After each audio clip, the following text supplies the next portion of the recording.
Hey everyone, welcome back to our channel. Today we're diving deep into a fascinating topic: why Anakin Skywalker's lightsaber didn't turn from blue to red when he became a Sith. This question has puzzled fans for years, but thanks to the Acolyte finale, we finally have some answers. Warning, there are major spoilers ahead for the Acolyte, so proceed with caution.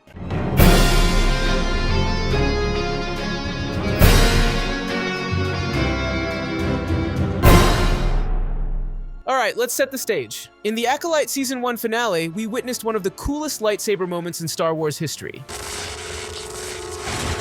After killing her former master, Sul, Osha held his blue lightsaber, which then turned red in her hands. This moment not only represented her transition to the dark side, but also gave us a deeper understanding of how lightsabers work, specifically why Anakin's lightsaber stayed blue throughout the prequel trilogy even after he fell to the dark side. In the prequels, Anakin's lightsaber remained blue, even as he carried out horrific acts, including the massacres in Star Wars Episode 2 and Episode 3. So why didn't Anakin's lightsaber turn red like Osha's did in the Acolyte? The key difference lies in the process required to change a lightsaber's color. Lightsabers don't automatically turn red when a user joins the dark side. Instead, there's a specific process known as bleeding a kyber crystal. Kyber crystals are the heart of a lightsaber, not only making it function, but also giving it its color. Jedi lightsabers can be blue, green, purple, or other colors, while Sith lightsabers are always red. However, red kyber crystals aren't naturally occurring. They must be created through this bleeding process. To bleed a kyber crystal, a dark side force user must pour all their negative emotions, anger, pain, hatred into the crystal. This intense emotional infusion causes the crystal to bleed and turn red. This explains why Anakin's lightsaber stayed blue throughout Revenge of the Sith. Although he committed numerous atrocities, he hadn't yet gone through the process of bleeding his kyber crystal. Until he did, the saber would remain blue no matter how dark his actions became.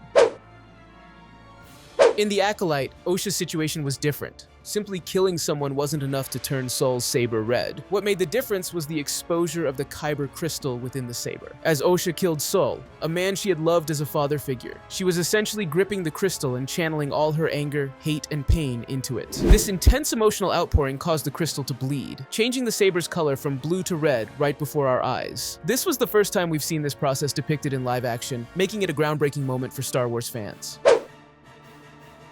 On a more practical level, Anakin's lightsaber couldn't change color in the prequel trilogy for continuity reasons. In the original trilogy, Luke inherits his father's blue lightsaber, and the prequels needed to maintain that continuity. Explaining a color change would have been challenging, so Anakin's lightsaber remained blue. Darth Vader's red lightsaber came along later, off-screen, after he had fully embraced his Sith identity.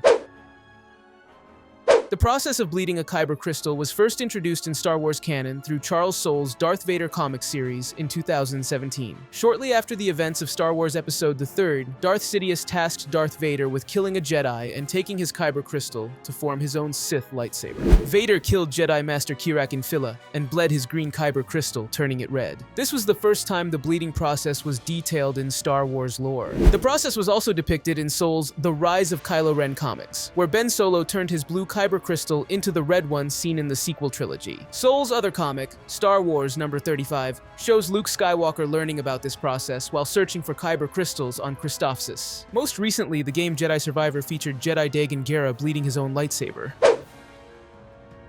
One of the most profound stories about Anakin Skywalker's transformation into Darth Vader involves his struggle to bleed a kyber crystal. In Star Wars Darth Vader No. 5, Vader is tasked with bleeding his own kyber crystal. The process is so intense that it nearly pulls him back to the light side of the Force. Vader experiences visions of returning to the light, including reconnecting with Obi-Wan Kenobi. Although he ultimately remains on the dark side, this struggle highlights Vader's internal conflict and the difficulty of the bleeding process.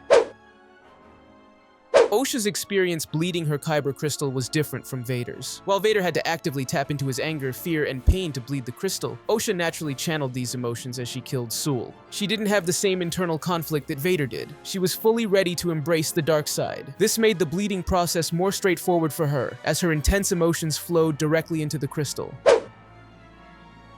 The Acolyte has given us a rare and significant moment in Star Wars lore by showing the bleeding process in real time. While Anakin Skywalker's lightsaber didn't turn red in the prequel trilogy, Osha's transformation in The Acolyte provides a visual and emotional explanation of how this process works. It's a powerful reminder of the dark side's influence and the emotional turmoil required to wield a Sith lightsaber. What do you think about this explanation? Do you have any thoughts on Anakin's journey or Osha's transformation in The Acolyte? Let us know in the comments below, and don't forget to like, share, and subscribe for more deep dives into the Star Wars universe. Until next time, may the Force be with you.